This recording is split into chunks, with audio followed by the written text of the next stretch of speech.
All right, glad to have you back now. Nigeria's Export Promotion Council says not all products exported in the first half of this year were valued at $3.25 billion, an increase of 19.59% as against a sum of $2.69 billion recorded for the first half of the year 2024.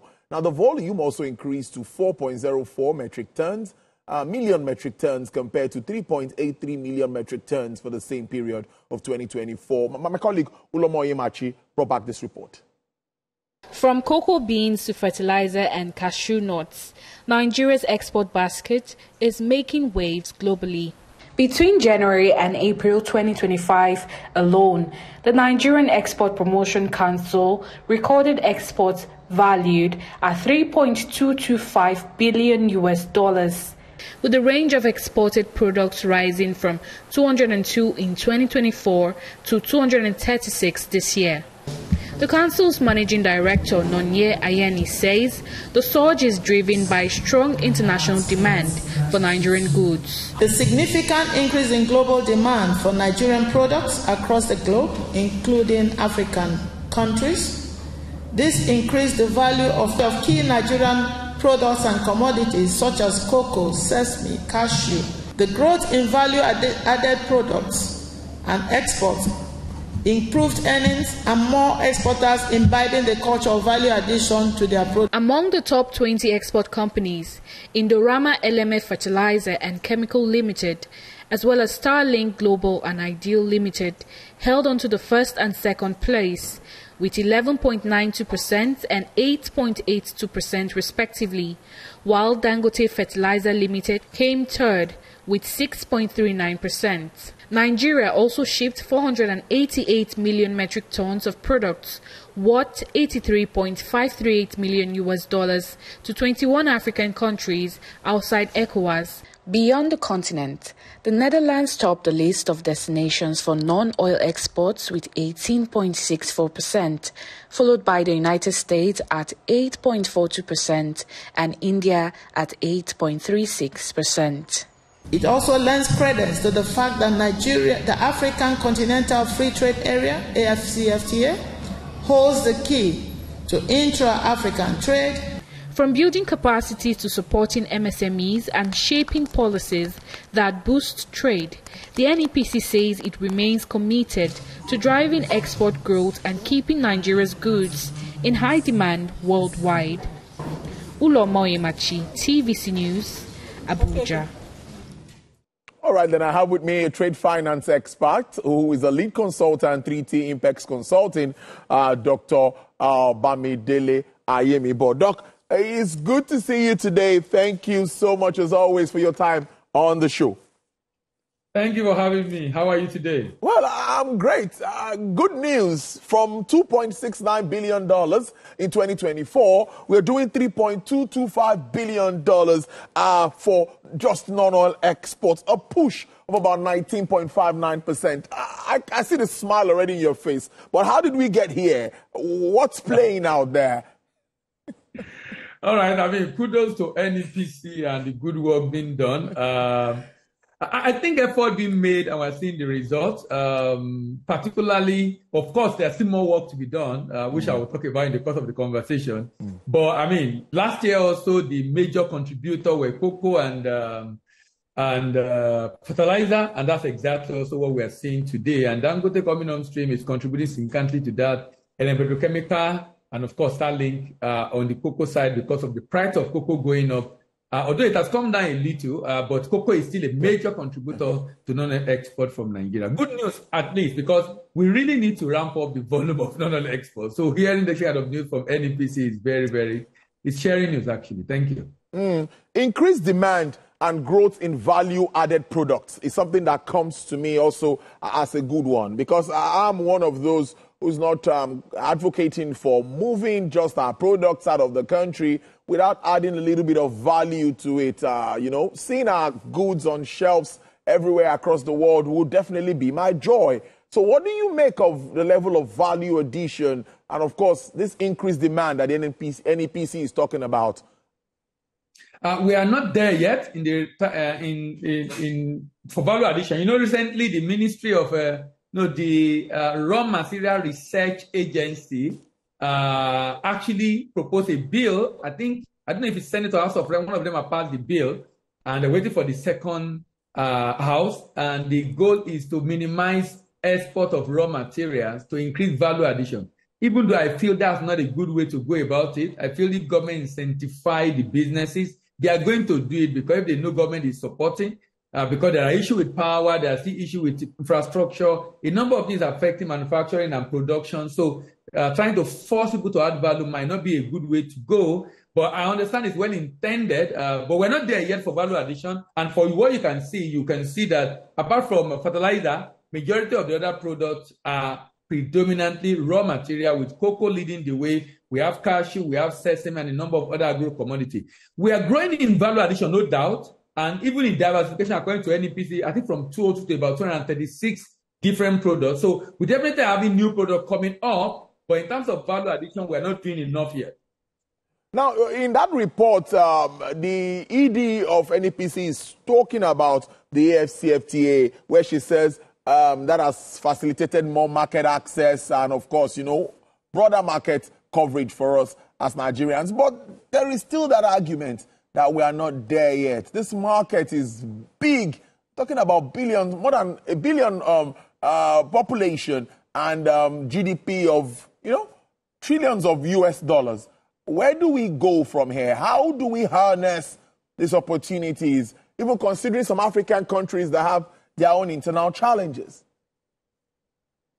All right. I'm hearing a noise at the background. I don't know where that's coming from. Now, but did you get my question? Okay. Yes, I got your question. All right, then. AFCFTA, two things, like I've said before, two things are hindering the challenge of AFCFTA. Two things that are hindering the growth of AFCFTA, rather. One is payment, and that have been fixed. The second is infrastructure, particularly for movement of goods. So if Nigeria is going to maximize AFCFTA, we definitely must do something about it. I don't know what NEPC is doing about this. I know there's a Link project. Recently, we heard of a company that actually started, a vessel, operating a vessel that is supposed to traverse West, Central, and Southern Africa. We need that kind of initiative. And I think it would be good if government can really support. And this vessel in question, from what I heard, they are even overbooked, because it seems as if a lot of people are interested in that route. So it would be good if it's possible for the government to be able to support businesses to come on with vessels that will help to be able to transverse Central, West, and Central Africa to be able to move good within this region. I believe that will help us to harness potential of AFCFTA. Recently, the minister actually launched a program, launched an initiative. And the initiative was launched with the objective of ensuring that people who are supposed to have shipped under the guided trade initiative are able to eventually ship their goods under AFCFTA. And that kind of initiative supporting movement of goods is necessary. Because it's by air, the volume of shipment is small. That's why we need support for vessel moving within the region, West and Central Africa, in order to deliver the goods to destination within the African continent. But no doubt, there is a huge opportunity on the continent. I mean, we have over 1 billion people. EU, with a population of half of that, is actually controlling about 1/3 of global trade. And the reason people are worried about what Trump is doing in the US is because we're not doing a lot within Africa, because we already have enough market in Africa such that whatever tariff we are getting in the US will not affect us significantly, because we have opportunity within the African continent. Now, you said a lot still needs to be done. Just like you said, we are not there yet. We still have opportunities that we should take advantage of. So if we are to look at these opportunities and to expand this reach, for me, what are those things we need to start to look at very quickly? Number one, we need to increase the number of exporters in Nigeria. I keep saying this every time. We need to increase the number of exporters. The businesses, apart from new businesses, which are few big businesses that can really help us increase the volume of export, not many of them are doing a lot of new investment that will increase the volume they do year on year.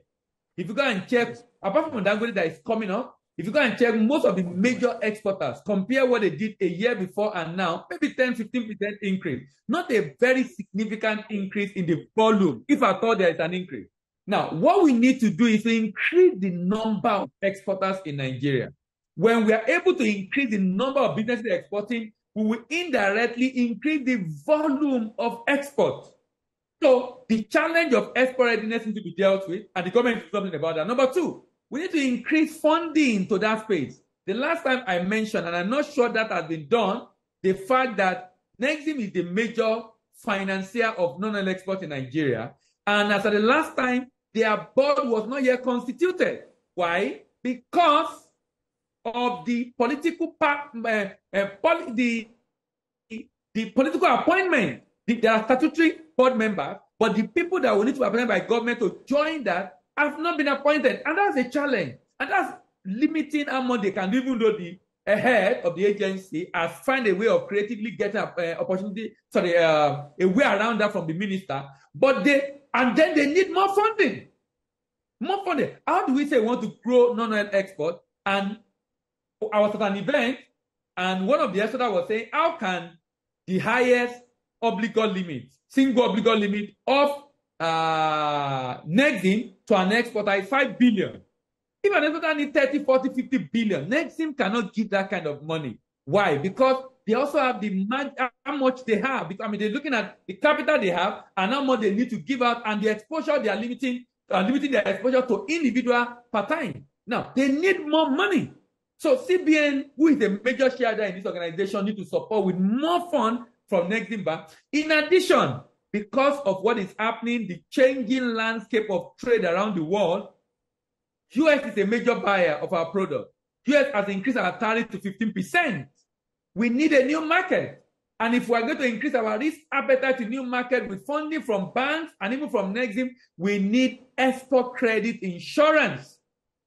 So that when people are going into new territory, they can be sure that even if there are issues, they are protected, so they can increase their risk appetite. So export credit insurance, increasing the funding fund available for Nexim to be able to increase the funding advance to exporter, and more importantly, like I said earlier, is to increase the number of exporters by helping businesses to become export ready. Interesting stuff. This is also coming at a time where we are talking about the Nigeria First policy. I hope I know you're also aware of that. So my question really would be, are we able to satisfy home so very well? Yes, you're laughing at my question. Because yes, I know we need to export, we need to improve our foreign reserves, we need to get some more foreign exchange and all of that. But how do we balance both? You are an export doctor. Make us understand how we can balance both, so that even at home, we can have some of these resources before we take it out, which we also know is compulsory for us to do. I believe in the genius of the and rather than the tyranny of the all. We should do local and export. We need forex. Our inflation is largely imported inflation because of the challenge of foreign exchange. The fact that we need to pay a lot of import bill, and we're going to pay at a very expensive rate because of the exchange rate. So we need to do both. So the federal government, thankfully, have approved over ₦1 trillion for the capitalization of BOA. Fantastic.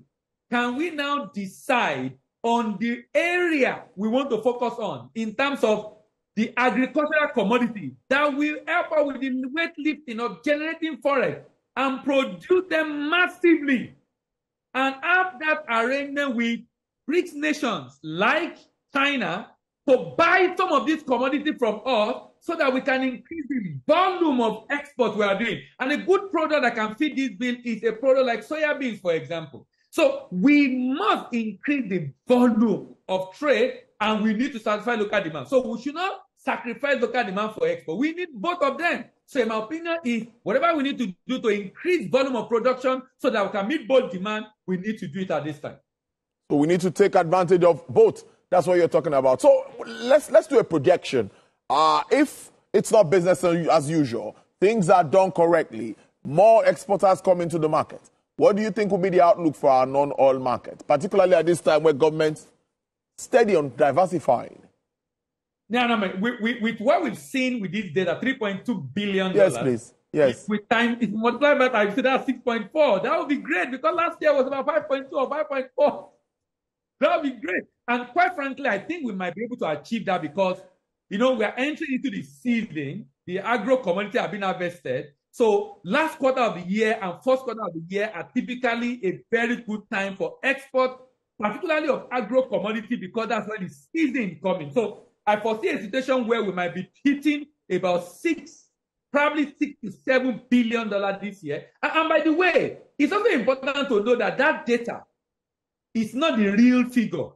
If you look at the other shipments that are not documented, at the end of the day, we're actually doing a lot more. But what is being reported is actually what is documented based on the NSP open from the government agency. So outlook for me is positive.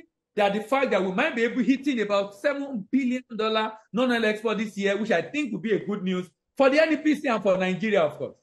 Export Dr. Bamidele Ayemibo, trade finance expert, lead consultant at 3T Infex Consulting. Always optimistic about the export sector. I like that. Thank you so much. It's good to have you on the show today. Thank you very much for having me, and bye-bye. All right, enjoy the rest of your day. All right, then it gets to that point where we look at trading figures from the exchange.